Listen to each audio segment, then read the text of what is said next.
What's going on, everybody? This is Afro Think Tank. I know I didn't make any type of announcement or anything.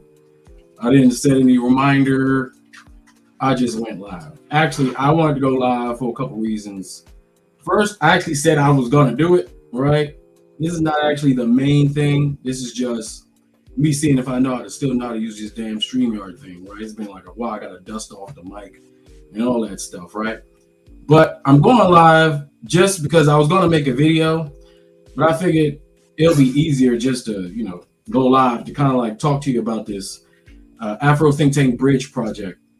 Now, the Afro Think Tank Bridge project is something that I've been thinking about for quite a while. And the Afro Think Tank Bridge project is basically what it is in the name. It's bridging the gap between the diaspora and the continental Africans, right? And so what I want to do is I want to bridge the gap in ways that are meaningful, meaning, as far as like business, social, because the biggest problems that we have, right? The biggest problem that we have as a community is that we have been separated, through no fault of our own. We've been separated, and it's been we've been a couple hundred years of separation, and because of that, it caused a lot of confusion and caused a lot of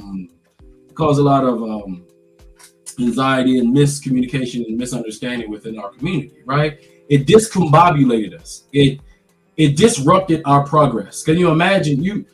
I think by now, in the age of information, we already know how far we were when the European came to West Africa. When the Europeans came to Africa, they saw how advanced we were, right? They saw what we were doing. We was on our way.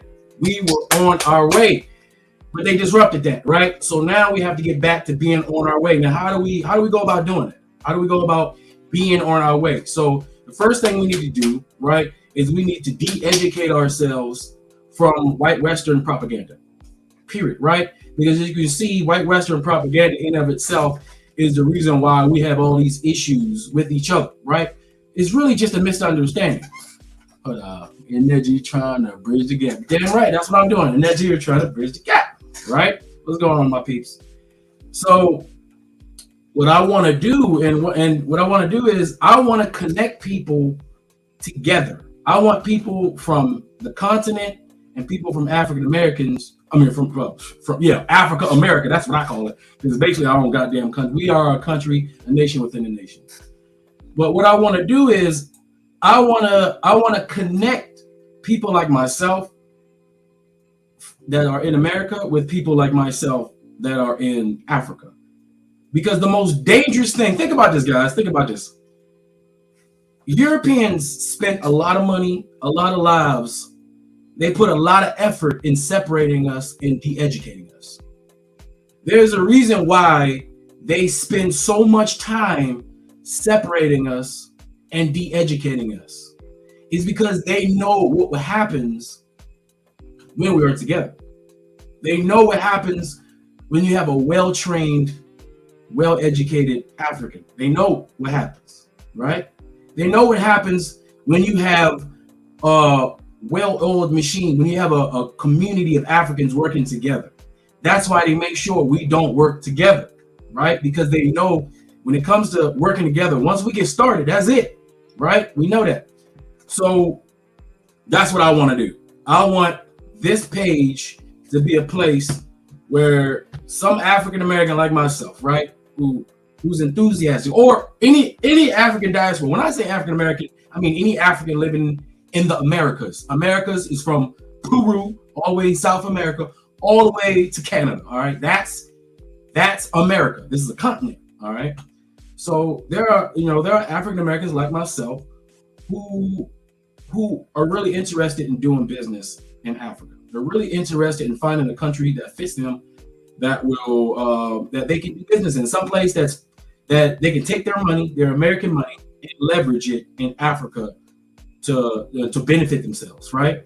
And the thing is, we all know in America there are many opportunities here in America, but it's pretty expensive, right? So going to Africa where our money is leveraged, it makes sense to a lot of us, right? But also this African, I just want to say It's African American Bridge Project. I mean, it's Afro Think Tank, but I gotta get used to saying the name because I just made it up, right? This Afro Think Tank Bridge Project also wants to promote other African Americans who are in America who has a business idea that they want to do here in America, right? But they may be looking for a business partner, somebody that got some money that can help them expand an already existing business, or help them get off the ground a business that they have in an idea. You have people who are idea people, right? You got people who can come up with ideas like this. Like you give them a genre, you give them anything. You say hot dog, right? And all of a sudden they will tell you how you can make a ton of money with hot dogs in several different ways. You can say baskets, and then this guy will say, oh, you know what? You can make money with baskets in these different ways, right? You got that guy. Then you got the guy that's like, I don't have any ideas, but if somebody has a good idea, I got some money and I'm a workhorse. I know how to organize. You got people who know how to organize, people who know how to put together, who know how to do HR type stuff, who know how to create a website and make make it work so that somebody can purchase something and then so you can get the order and place the order and it can be shipped, through the various different shipping mechanisms and things like that. You got the person who's really good at secretarial work, who can do the business of the business, right? Then you got the people who got the money. They don't have any ideas. They're not very organized, but they got money and ambition, right? So they don't know where to put their money, right? So you have those three different peoples within the Black community, and what we need to do is get those people together. Whether you want to do a business here in America as Black folks, or whether you want to do a business in with continental Africans, right? I'm promoting us doing business with Africans, but I want to do business with even here in America, we can do business here together, right? Because we always say, oh, support Black. Well, we need to start putting our money where our mouths are. I support Black. That's what I do. Like, for instance, when I go out, if I want chicken and rice, I don't go to the carryout. I go to the Jamaican spot. Why? Because I want my money to go to the Jamaican spot. Because first of all, the chicken rice tastes better. You get more food for your money, right? And it's just a no-brainer. I know that when I spend my US dollars, I know that I'm giving to somebody that's Black, and I know that money's going to circulate within the Black community. And the thing is, in order for us to create wealth for the future, for our children, because it's not really about us. That's one thing we have to remember. It's not about us. It's about our future. It's about our children. We want to leave something for them. You see, when the white people, when they stole our shit, when they stole us, they did that with the intentions to leave things for their children, right? And they left things for their children. And their children now are reaping the benefits of all of that, right? So we have to do that. We always talk about, the Jews. We talk about how the Jews make their money, right? Well, we know how they make their money, right? They work within the capitalistic system, right? But then what they do is they use the capitalistic system, which was obviously meant to exploit people, but they found a way to make it work for them. They just do capitalism within themselves, right? So they just buy from each other. They keep the same dollar rotating within their community, over and over and over again. They keep passing the same money around. And what they do is they bring money from the outside, right? And so when they get money, they only spend money with each other. But they'll make money. So yeah, white folks, yeah, come spend your money. Black folks, come spend your money. Spend your money with us. But when it's time for them to spend money, they spend money with just themselves as much as they can help it. That's how you fill the cup up. You understand? You see, if you take the cup, right, and you pour something in it, you pour water in the cup, but then you take that same cup and you pour it out. You ain't gonna have nothing in it. You just pour water in it, right? It fills up, right? That's your bag, right? Got that money, right? But then when you want to spend it, you go ahead and you pour it out. You fill somebody else's cup up, right? So now you're left with nothing in the cup. So all you're doing is a cycle of you're receiving and you're eliminating, receiving and eliminating. Kind of like every 2 weeks how we get paid. As Americans, what do? Let's be honest, in America, what do? Every 2 weeks when we get our paycheck, a corporation that we work for, that we give our time, we give our effort, we give our energy, we give everything to, they give us a check for our service. They give us money, a giant corporation. Then what do? We turn around, right? And we take that money and we distribute that money and we give that money to other corporations, right? Every 2 weeks. We get money from the corporation we work for, just simply to turn around and give it back to other corporations. So we're almost like a transformer, right? We don't get to keep our own money because our money don't rotate within our community, right? So what we have to do is change our mindset, and we have to start getting our money to rotate within our community. The issue is with us in America is our community is small. Our community is spread out. Most of us, we do what? We're in Texas, we're in Maryland, we're in Atlanta, we're in New York, we're in Detroit. We're all over the place, right? And around us in our little islands of African, our little islands of our black little communities, are Europeans and everybody else who deem to take our resources and rotate that money within their communities, right? So what we got to do is we got to be like them. Let's take the culture, let's take the good culture from these people and take the best practices that they're practicing, and let's turn around and do it for ourselves, right? So what we need to do is we need to have a place where we come to, like in the comment section. I see it. Shout out to everybody in the comment section who see me live. All 9 of you guys. I know I didn't leave no indicator that I was doing live. So this is just like I said, I was going to do a video, but I wanted to see if my live worked, right? All my equipment and whatever. But so on this channel, and I'm trying to set a trend because black people like trending, right? When shit is cool, right? And I'm glad I built my subscriber base the way I did. I didn't build my subscriber base based off beefing with somebody. I didn't build my subscriber base based off stupid drama, because what happens is when you prepare that type of food, you attract a certain type of audience, right? So if your channel is based off drama and debauchery and division, your subscriber base is gonna be a bunch of people who are attracted to drama and division. And yeah, now you can grow a subscriber base fast with that, right? I got enough energy. Y'all know, hey, look, if I could do what Charleston White do, and I'd be a millionaire.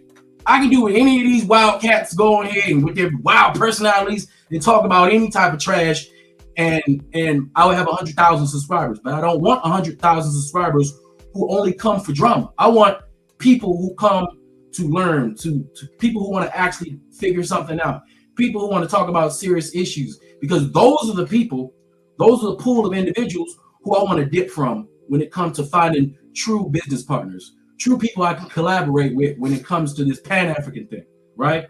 So despite my subscription size, I know I have high quality subscribers, right? So now that I've built enough high quality subscribers, now it's time to move to another phase and let's start getting some work done for those who really want to do something, right? And let me tell you, ever since I announced that I wanted to connect black people and black people on the continent and in America, I've been getting emails. And what I'm gonna do is I'm gonna read a few of the emails that I've been getting.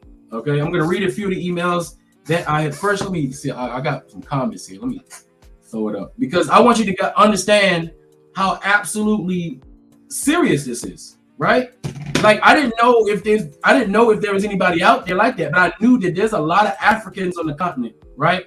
Who have land. Listen, some of them don't even know what they got. You understand? Some of them have no idea what they're sitting on. Just like when immigrants come to America, they say, oh, those Americans, those African Americans, they don't even know the opportunities they have in America. They don't know what the leverage. And that's true. There's a lot of African Americans who have absolutely no idea how to leverage the American system in which they live in. They have no idea how to use the programs. There are programs out there for you to use to leverage yourself within America.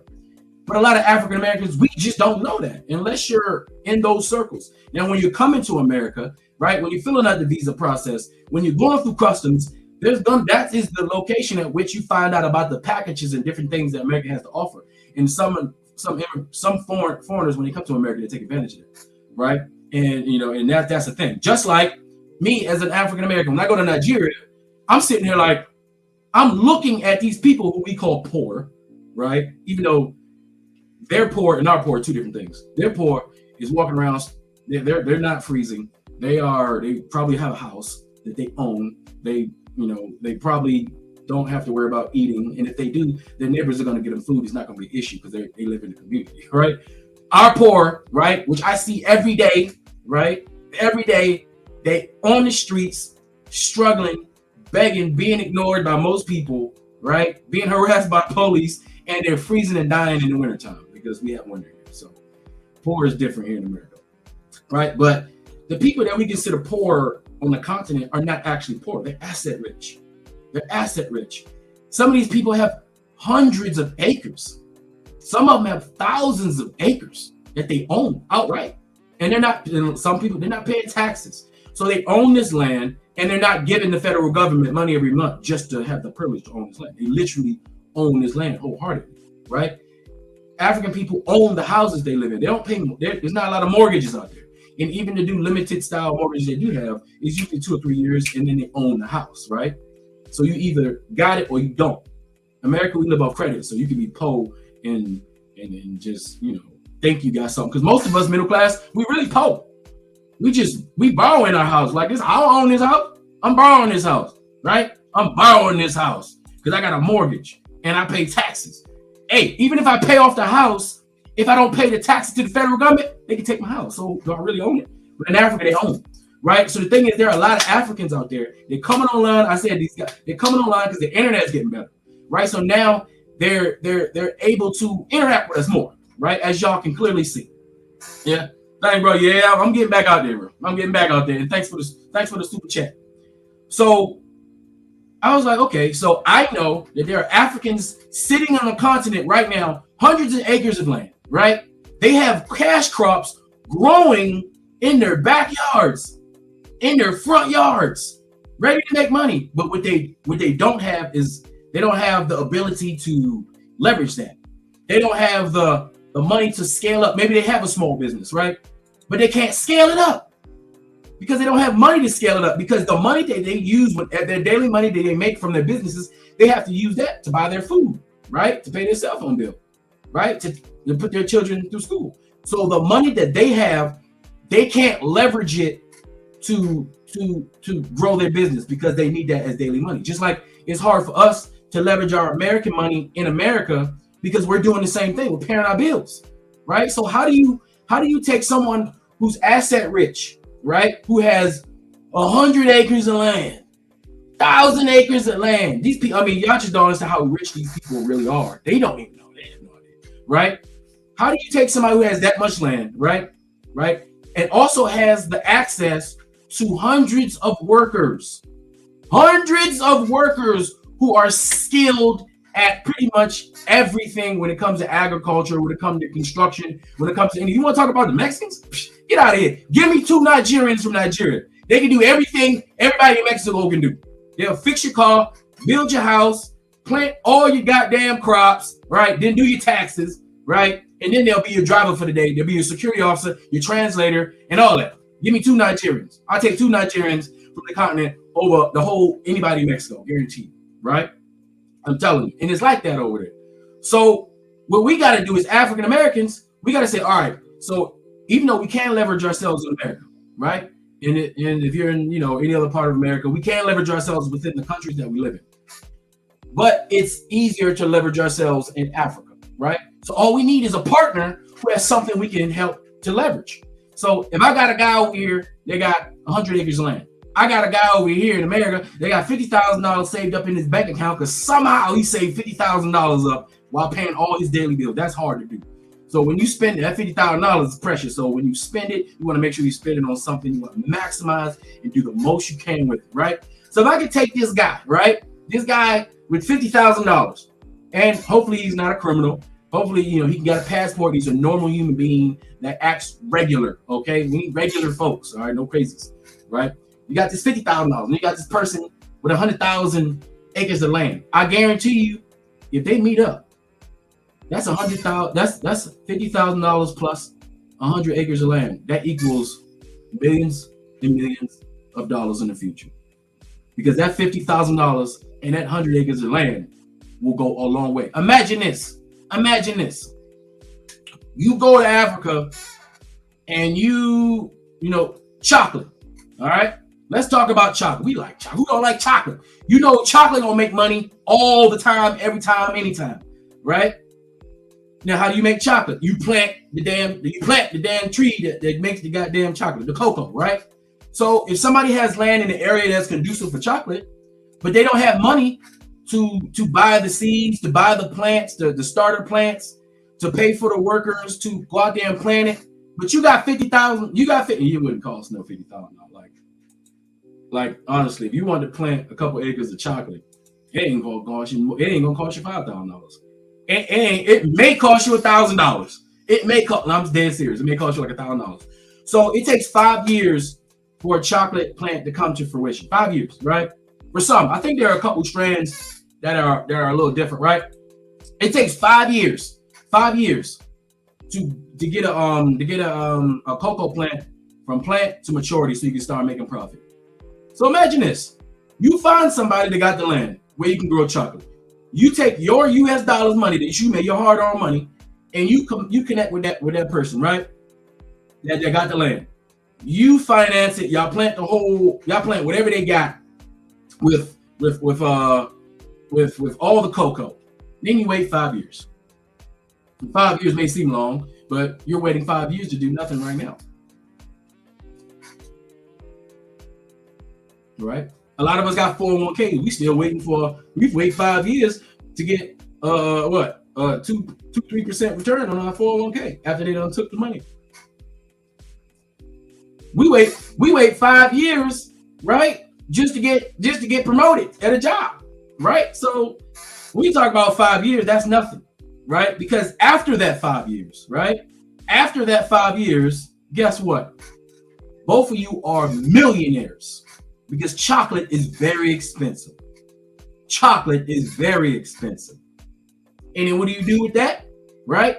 After you make all those millions of dollars, you buy more land, you plant more chocolate.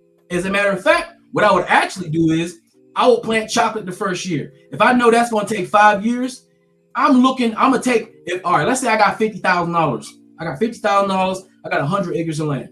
Let's say I planted 10 acres of chocolate, right? 1 year. Next year, I plant another 10 acres of chocolate that year. Then the next year, I plant another 10 acres of chocolate, right? So you stagger your planting time. That way, by the time 5 years hit, every year, you got millions of dollars of chocolate already planted. And you just keep on flipping it. You just keep on flipping it. That's what the wine industry does. That's what the beer industry does. That's how they make their money. It takes a long time to make some of this high quality crafted alcoholic beverages, but once they get a system going, it's over. It's over. And this is just one example. We can do. Chocolate, mangoes takes 3 years to maturity. My Caribbeans, you guys are like mango experts. All right, y'all know all about mangoes. And y'all South Florida, the African Americans from the South, y'all know all about mangoes.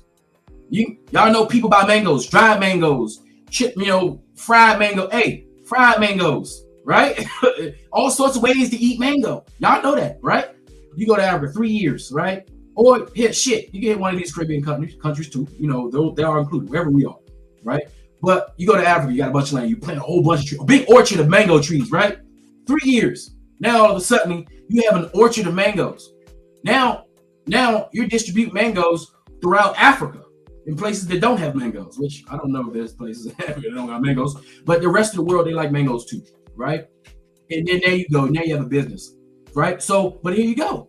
So you can only have to stop there. You don't have to just grow the orchard, right? Because now we need to go beyond just farming. Now we need to start manufacturing and producing. So what you do is when you get the mangoes, when you get that chocolate, you don't just sell the raw material. No. We have to spend the money with ourselves. That means you got the money, or maybe you sell the first batch. Maybe you sell the first batch raw. Get the money, then you go ahead and you build yourself a manufacturing plant right next to your orchard, right? Buy some land. I'm sure there's somebody around there, right, who will sell you some land if you offer them. And then what do you need to manufacture cocoa into chocolate? You find it out. You can Google. You can go to YouTube University.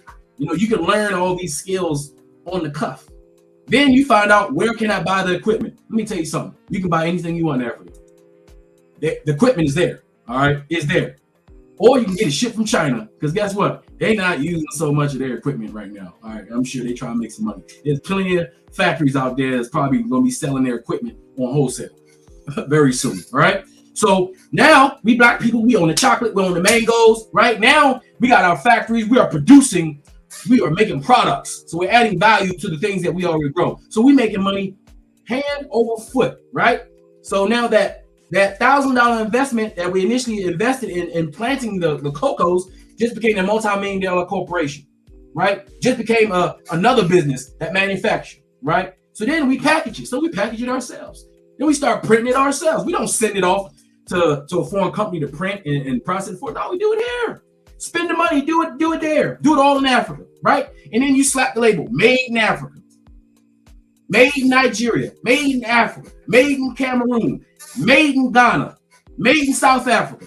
That start bringing some pride to your product, right? I bring pride to your product because we black people, we like name recognition. We have value. We value names, right? Right. We value Versace. We value good shit. We value all these white Western labels that were stolen from Africans, by the way. So we're really just worshiping our own stuff, but just perverted. Right? But we can start, all we have to do in our mind is say, you know what, I value African stuff more. I think I'd rather pay more for African stuff because it's worth more. If we always talk about organic and stuff like that, right? Well, you can't get no more organic than producing it yourself. You can control how it's produced. When you look at the ingredients in the products that we make, it can be just that, mango. Not a whole paragraph worth of preservatives that causes cancer and diabetes in everybody, right? We can control it. So not only we can control the means of production, because that's the thing, we have to control the means of production, right? So you do your chocolate, you do your mangoes, you produce it, right? You grow it yourself, you manufacture it yourself, you process it yourself, and then guess what? You got to sell it. Who am I gonna sell it to? Guess what? Hey, how many grocery stores we got in Africa owned by Africans? Go find a grocery store that an African person owns and put your product in that store. Go build your own grocery store and put your products in that store. Go find African grocery stores in other countries and call them and solicit and put your African product in that store. Here in Maryland, we have plenty of Nigerian. Look, in Maryland, where I live at, we have Nigerian grocery stores where they export food from Nigeria into the grocery store so that Nigerians who live here can get the food that they want. Right? You see how that works? Now, they may have to pay extra because there's a shipping fee. We have to deal with the international regulations and how they tax us and try to stop us and prevent us from doing the things we want to do. But so what? We see value in it, so we're going to pay for it. Just like you go and just like you women, y'all go into those stores and you buy those boots for $1,500 when it was made, it only cost $5 to make. And the same exact pair of shoes is in Kmart for $24, right? Same shoe, made from the same person. It's just that somebody imprinted a name on it, so that gave it the value. So how about anything African, anything black, all inherently has value.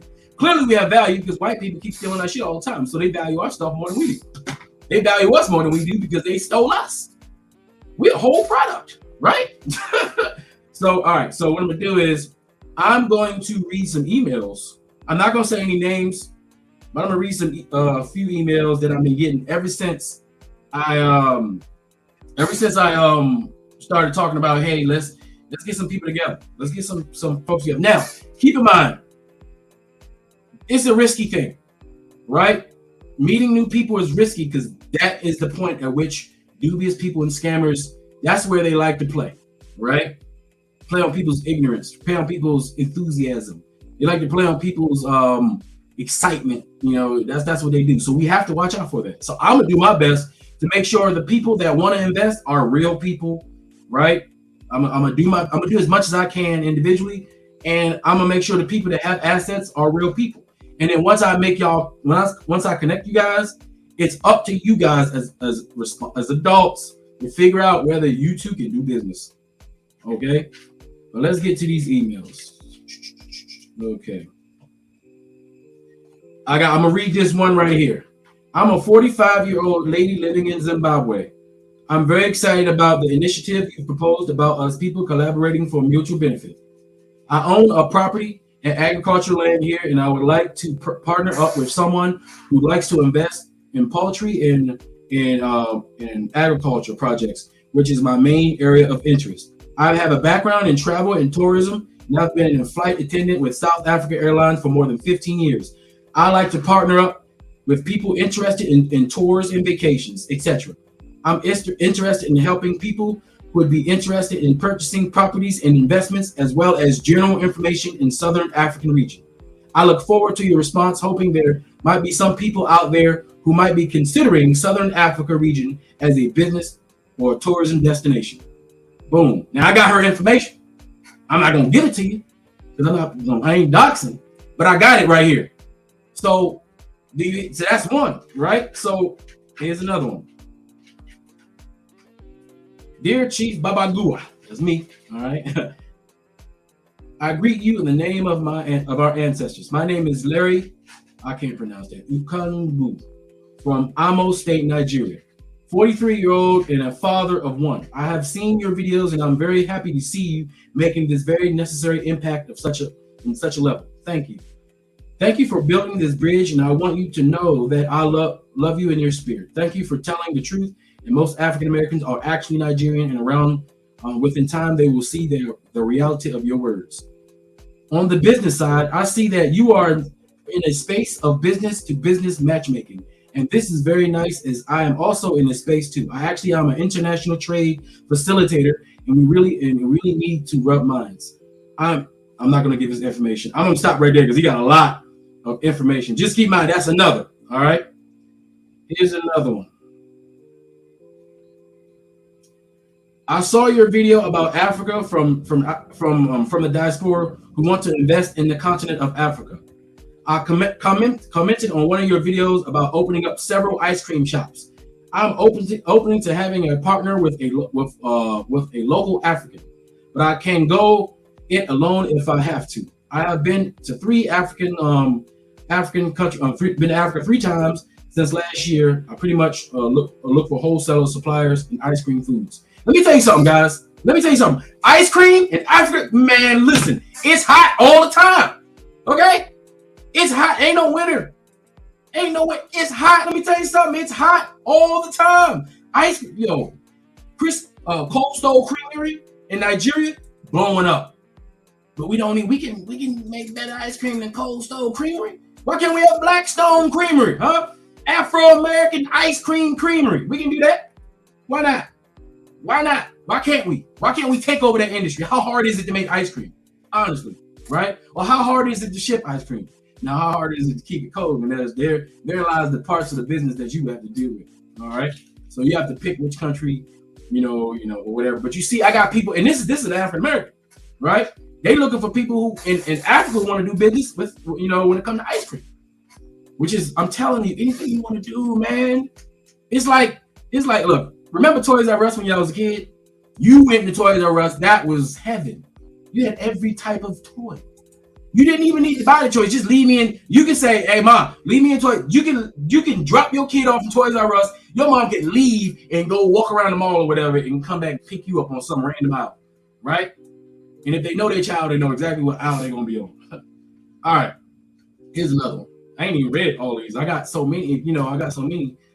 I hope you are well. I've been watching your videos on YouTube for a year or so, and I'm really impressed with the work that you're doing in Nigeria. I'm a Nigerian, Sierra Leonean, born and raised in the UK, but I'm looking to eventually head back home to Africa permanently. I haven't been back to Nigeria since 1994, but I'm hoping to travel back home next year for my return. I want to ask if it would be possible to meet up with you and break bread when I travel back to Nigeria. You see, people be wanting to meet me too. I swear. Honestly, I got a lot of people that want to meet me when I come to Nigeria. And this thing, I would like to meet people, right? But you got to be careful because you don't know who you're really talking to until you vet them, right? And I encourage everybody to be very careful. Don't just go meeting people, right? Meeting people is always dangerous, but it's necessary. You have to take risks. If you don't take risks, you will never get anything. Without risk, there will be no reward. I'm just letting you know. But be smart, be intelligent, right? So as you can see, there are people very much interested. They are highly interested, and I ain't even got going yet. Like, all I did was release a couple videos on my small ass freaking YouTube channel, right? I haven't been going live, and you know when you go live, you get more. The YouTube spreads your video around more when you go live. That's what YouTube wants you to do, right? They don't really do so much with the regular videos as much as lives, right?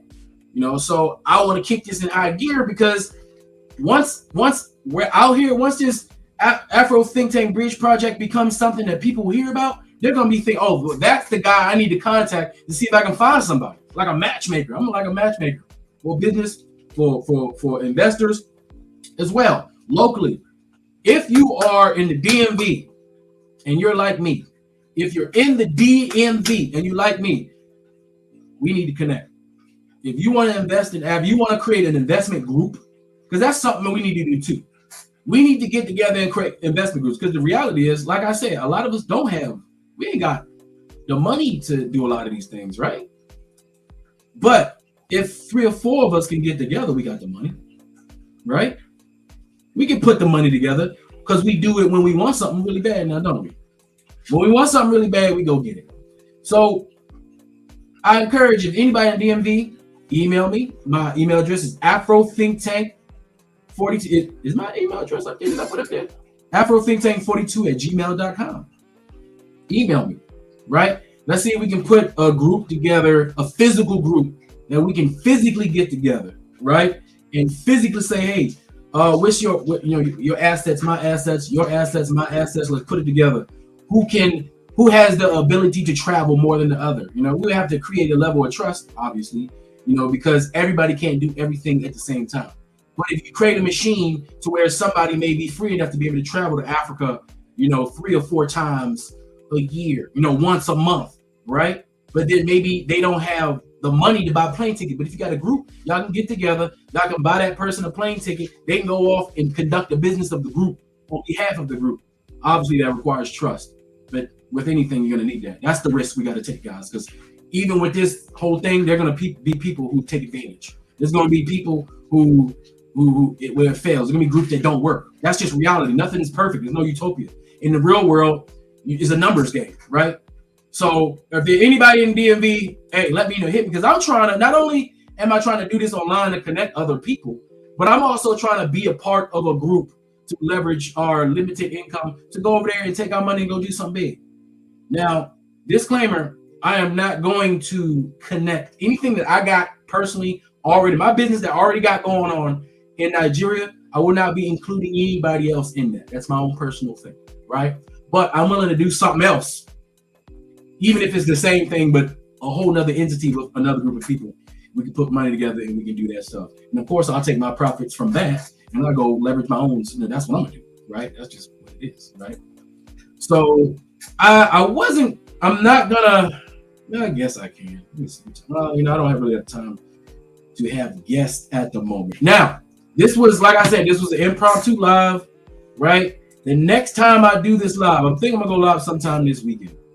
I'm not gonna announce it because I don't know what time I'm gonna be able to do it, but I will do it. Maybe I'll like put a post up, you know, like a couple hours beforehand or something like that, where I'm just gonna open it up and we're gonna chop it up about this. We're looking for serious investors who are normal people, okay? And for all my FBAs, for all my ADOS, for all my freedmen, you guys are also welcome because you black.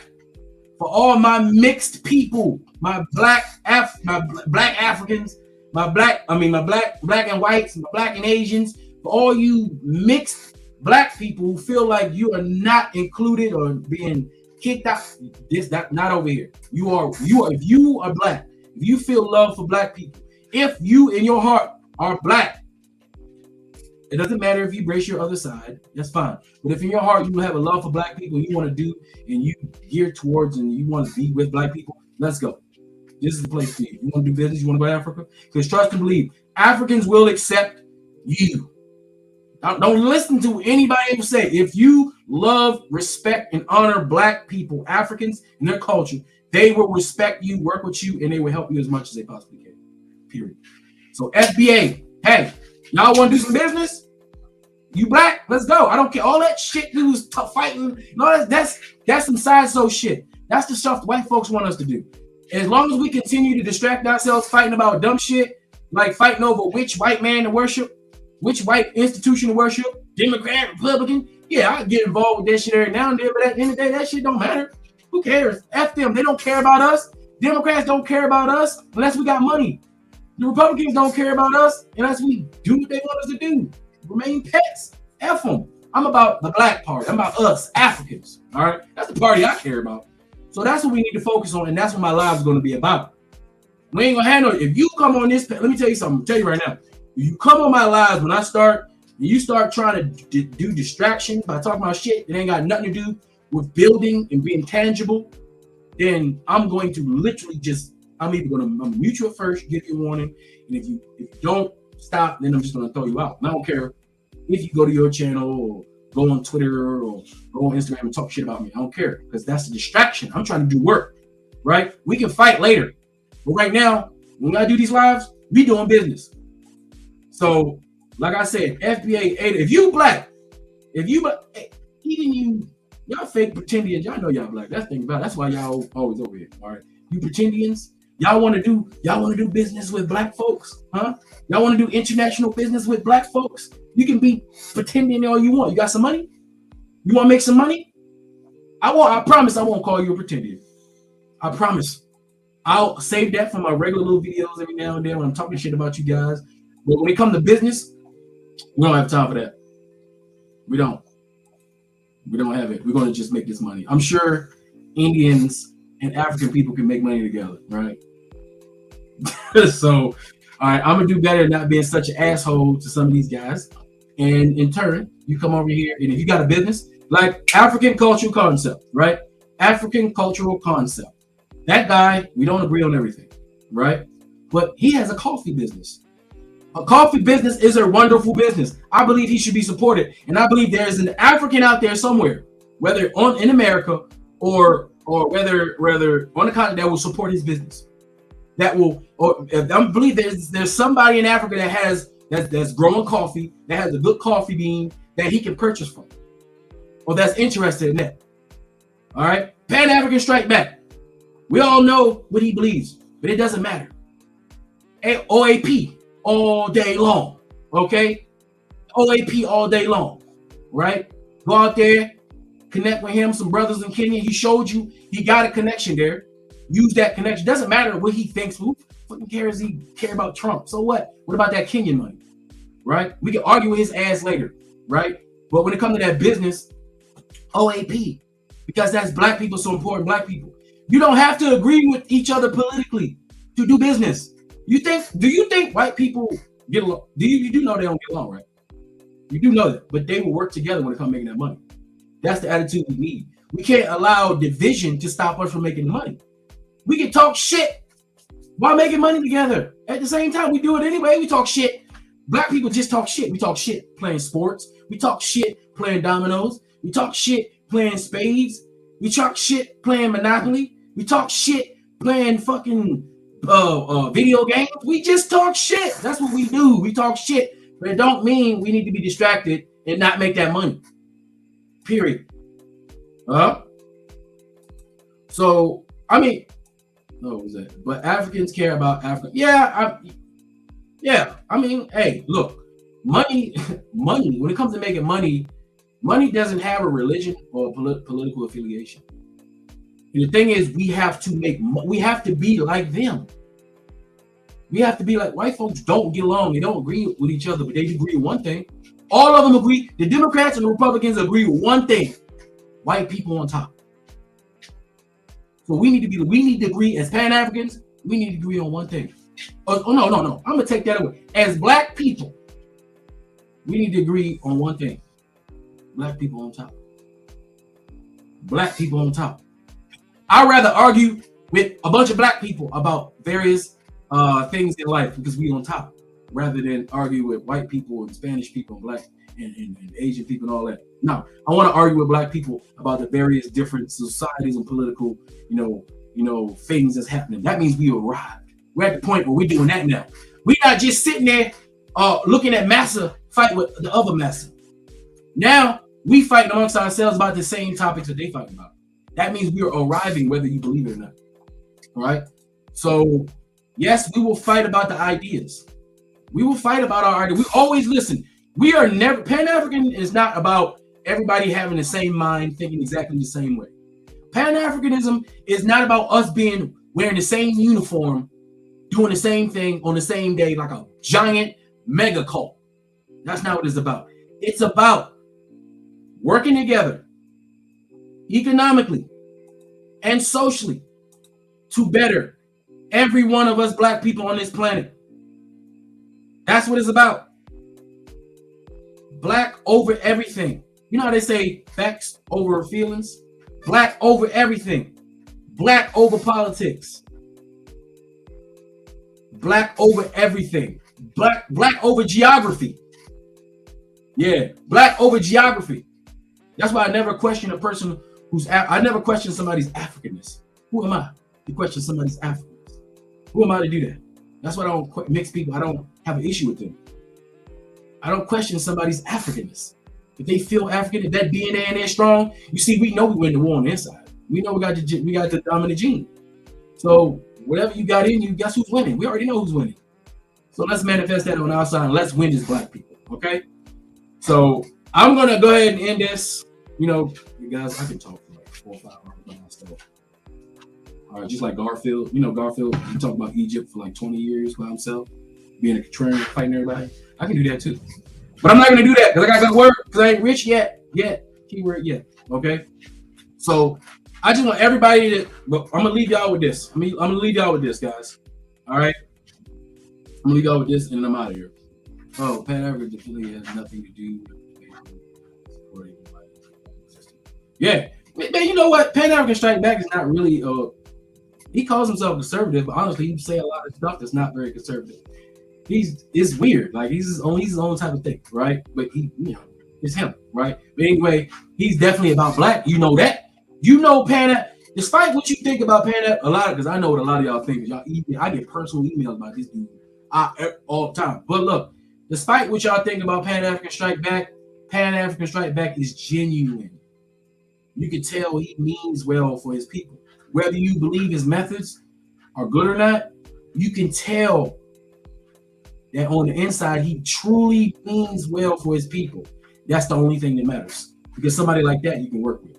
Now, you know, just don't talk about him. Just don't talk about his precious Trump. All right, we roll with that, his homie. But other than that, we know he cares about black people. Okay? So, but I'm gonna leave y'all with this, guys. It's time for us to elevate ourselves to the next level of communication. It's time for us. We already had when it comes to the media, we already had our exploitation time period where the worst of us was used to make money and to advertise us around the world, right? Now then we move from that to start, you know, people see us in a better light, but we control our own debauchery. But we control our own black exploitation. So but even though we kind of control it, we still use the worst parts of our societies to advertise ourselves to make money, right? Then we try to elevate again. Then we try to get back into our Africanness, but then we fell into a lot of pseudo. We talk about the Sonetta days, right? So there's a lot of pseudo mixed with a lot of black history, mixed with a lot of things, right? Now it's time to elevate ourselves to another level. A level of productivity on social media. A level of getting it done, because this is our time to get it done right here, y'all. This is our time to get it done. Because Africa is rising. African people are rising. We are leaps and bounds. Our politicians are getting better. You know, we still got them old uncles up there still just all right. But hey, that's just the way it goes, right? No one gives up power willingly. You got to take it. And we got to have that mentality to take it, right? We no longer are victims, even though we continue to be victimized. But it's time for us to have a more offensive, aggressive manner about how we do things. And it's time for us to represent ourselves better in the media. Brandon ain't no Pan-African. It's not me. It's not for me. The question is his heart, you know? I mean, by all definition of the word, it's kind of hard to put those things together. Being a conservative, Trump reporter and a Pan-African. I'm trying to figure that one out myself, but okay. All right. I mean, I can't defend everything he says. Obviously, I'm totally against a lot of his shit, but I still believe Pan-African Strike Back means well. I do, right? So, and then we can't, because when Trump disappears, because keep in mind, Trump's going to disappear. When he does, and it's no longer cool and chic and contrarian to be a Republican, quietly they'll come back to the black side. That's what happens. It always happens, right? But what we have to do is we have to elevate the conversation, guys. We've been asking the same questions over and over. Why don't African Americans like Africans? Why Africans don't like African Americans? Why does it? How many times are we going to ask this question? We already got the answer. We know who caused the division. We know it already. It's time to move on. We're out of first grade, second grade, third grade. You move on to more advanced questions. You move on to more advanced issues. Then after that, it's time to go to lab and put in some work. All right? It's time for us to get in the lab and do some work. It's time for us to do some internship. And then we need to get out there and take over the world. All right? Because we have the power to do it. We got the money. We got the intelligence. We got the information. We got the numbers. We definitely got the numbers. Huh? If we ain't got nothing, we got the numbers, right? We got everything we need. So, look at it. But anyway, I think that's my cue. The dog that knocked over my damn green screen, which I wasn't using any goddamn way. But yes, guys, let's elevate the conversation and let's become more tangible about the things we do, and let's be more, let's be more direct. We need to focus our energy like a laser, not a flashlight. All right, so we can start making some real things happen for ourselves, okay? So anyway, I look forward to talking to you guys. I look forward to communicating with you guys on this Afro Think Tank Bridge project. And let's get this thing going. Now, keep in mind, I don't know what I'm doing. I'm just a dude on the internet, okay? So, I'll get this shit together as I go along. But I may not know what I'm doing, but I'll figure that shit out, okay? But anyway, that's all I got for now, guys. This is Afro Think Tank. Learn something, teach something. I'm out.